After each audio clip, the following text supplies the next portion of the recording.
Olha, hoje haverá posse na Academia Piauiense de Letras do Dr. Felipe Mendes. Trabalho formidável no estado do Piauí, no trabalho na área da administração pública, na gestão pública, carreira política e um trabalho extremamente criterioso quando o assunto é economia.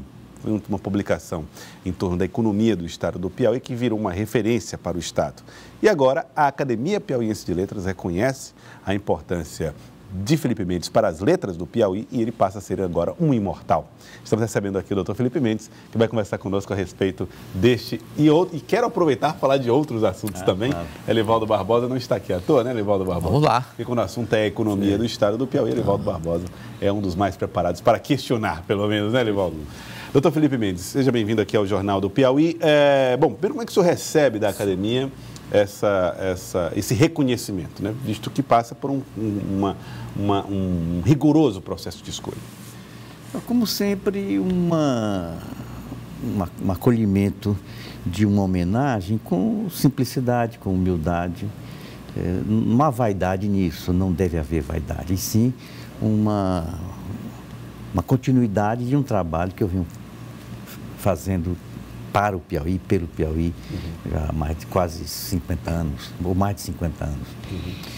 E, no caso, uma visão um pouco diferente a partir de agora do que eu tinha como economista. Então, eu vou ter um convívio com poetas, com historiadores, romancistas, lá na academia, pessoas de várias formações intelectuais, e que vai me ajudar a ter uma visão diferente daquilo que eu tinha de economista pelo Estado. O senhor sempre acompanhou a realidade do Piauí pelo viés da economia, né, da análise, planejando, formulando, pensando tempos à frente a partir das potencialidades do Estado.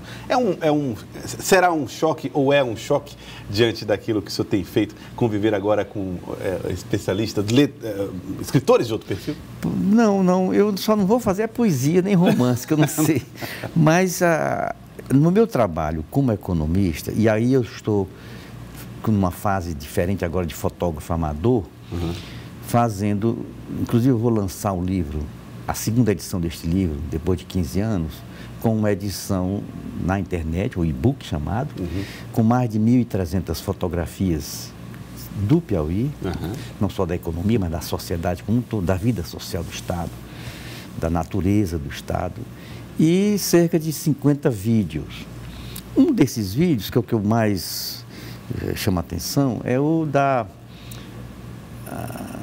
a Moenda, um engenho de pau chamado, um engenho de madeira, lá em Barreiras do Piauí, que é, quem não conhece o engenho, hoje só tem essas moendas de ferro elétricas. Lá não, é uma junta de boi rodando essa moenda de madeira, não há um prego, é toda encaixada. E tem a famosa poesia do Da Costa e Silva, que eu não sei de qual, mas a rígida, roquenha, moenda, etc. Né? E eu tenho um vídeo com essa moenda funcionando e com aquele rangi. Que Da Costa e Silva tenta reproduzir no poema. Isso. Na poesia ele fala, é cachaça, lá é rapadura. Rapadura. E eu vi aqueles pessoas trabalhando num processo rudimentado, de 100 anos atrás. De vez em quando um pegava o celular e atendia. Isso foi quando esse registro? Agora, um ano atrás. Um ano atrás. Então, o Piauí do século passado com o Piauí do futuro. Quer dizer, o cara fazendo o apuro da garapa, já do caldo, que vai sair a rapadura, com o celular falando lá com quem, né? Imaginável assim. Então, é esse choque da tecnologia que eu estou vendo de outra forma. Da mesma maneira, a carnaúba, por exemplo, que foi uma riqueza grande, ainda é uma riqueza, mas já foi muito grande. Eu tenho todas as fases do processo, o corte da palha, a secagem da palha, tudo isso em fotos e em vídeos. Então é uma forma diferente de ver. Isso em e-book, ou seja, na internet, no livro eletrônico, né? Isso, porque no papel não vai dar para fazer tudo isso. Doutor Felipe, a reforma administrativa do Estado já aprovou na Assembleia a extinção da Fundação CEPRO, ou melhor, a transformação da Fundação CEPRO numa superintendência da CEPLAN. O senhor foi secretário do Planejamento durante muito tempo, dedicou como gestor público ações na área de pesquisas econômicas e sociais. Como o senhor vê isso? Com tristeza. Eu vou antecipar um pouco o meu discurso. A cadeira 32 tem como patrono o Antonino Freire, que foi governador, senador, início do século passado. Tem o nome dele na escola normal, hoje Instituto Superior de Educação, Antonino Freire. E o primeiro ocupante, o Santana, Raimundo Nonato Monteiro Santana, o criador da CODES, ou seja, do planejamento do Estado. Então eu digo o seguinte, restringir um órgão de formação de professores e outro órgão, acabar outro órgão de pesquisas sociais e econômicas, mas é muito mais um atraso para o desenvolvimento da sociedade do Piauí do que uma economia de despesa. Economia de despesa se faz ajustando a equipe do governo aos planos do desenvolvimento desse governo, e não como uma acomodação política, que é o que acontece. O senhor acredita que, se bem utilizadas, essas ferramentas poderiam trazer ganhos ao Estado? Mas é lógico. A Fundação CEP começou com o Pádua Ramos, eu era dessa equipe inicial.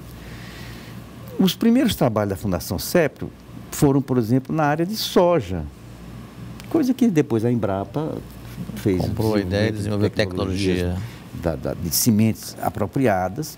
Então a CEP, só para dar este exemplo, tem uma contribuição muito grande na identificação de oportunidades de investimento e também na análise crítica das ações do governo, que é preciso que alguém diga o que o governo está fazendo errado. Quem é que diz isso? A imprensa, às vezes, diz, mas diz de uma forma que não é aproveitada.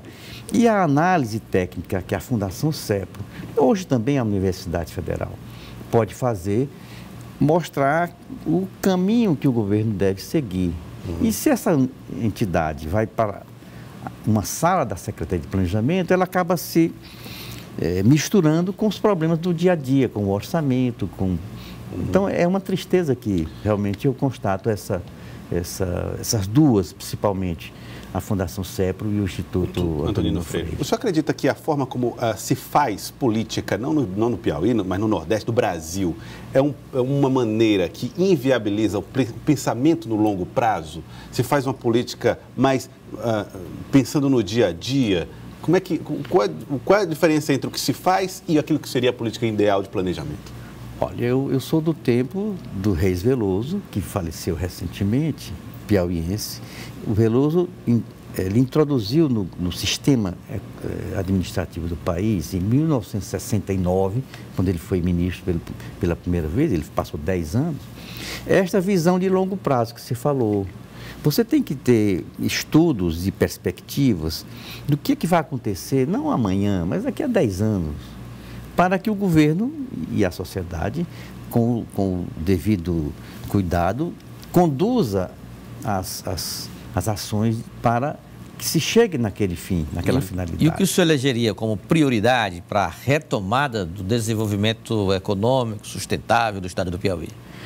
Aquela função básica que toda pessoa, individualmente ou com qualquer empresa, tem que ter, que é uma programação financeira que controle. As despesas não podem passar da receita.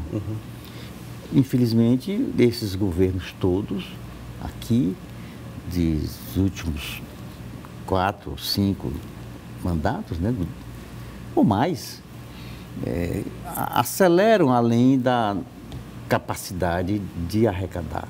O Santana disse já em 59, e eu vou citar também, naquele tempo ele dizia que o governo, por arrecadar menos do que o que gasta, é um eterno devedor.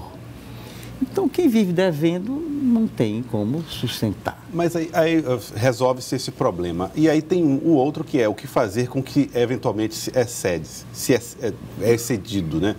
Se economiza.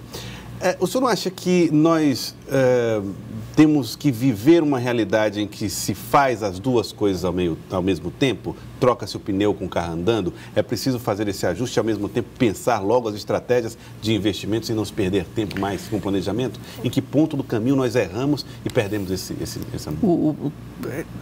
em certo momento, como você diz, desse caminho, o erro foi o seguinte: existem 3 grandes grupos de despesa. Existe o pessoal, existe o custeio e aquelas chamadas os investimentos. Os investimentos podem ser feitos, e são geralmente feitos com empréstimos, mas devem ser feitos empréstimos para obras ou serviços que tenham um retorno social e econômico maior do que os juros que são pagos. Por exemplo? Por exemplo, a estrada do Cerrado, a Transcerrado, você conhece lá, está com 20 anos, essa estrada que se fala, tem metade dela feita. E onde é que está se produzindo no Piauí? É no Cerrado. Ou seja, se nós formos tomar emprestado, tem que botar coisas estratégicas. Exatamente. É claro que se pode tomar emprestado, ou se deve tomar emprestado, para fazer obras na área social, porque aí melhora a condição de vida da população. Uma escola, um hospital, assim por diante. Mas, em certos casos, os empréstimos estão sendo feitos, por exemplo, em estradas que um ano depois estão precisando de ser recuperadas. O Estado não tem estrutura financeira para dar manutenção das estradas. Ou seja, então se faz a estrada e não teria manutenção. Esses 3 grandes blocos, o pessoal ele tem que ser contido na medida da legislação. Você não pode demitir pessoas como se faz na empresa. E tem a lei de responsabilidade fiscal. E tem a lei de responsabilidade fiscal. Mas o custeio, ele tem subido mais do que o crescimento da população para a qual você está o sinal de que estamos gastando mal? Mal. Demais e mal. Aí eu tenho a minha área de especialização também é finanças públicas. Quando você analisa os balanços do Estado, ano a ano, há um salto na despesa de custeio muito desproporcional ao crescimento das demandas da população. O que é isso? Má aplicação dos recursos. Tá certo. Eu queria agradecê-lo, doutor Felipe. Muito obrigado pela participação aqui conosco. Obrigado pela entrevista, obrigado e parabéns. Obrigado. Parabéns por ocupar agora a cadeira. Espero a presença de vocês todos. Hoje à noite, no Cine Teatro da Assembleia, da Assembleia Legislativa. Tá lá, no Cine Teatro da Assembleia Legislativa, a posse de Felipe Mendes como imortal da Academia Piauiense de Letras. Muito obrigado e parabéns. Obrigado a você. Obrigado. Até mais.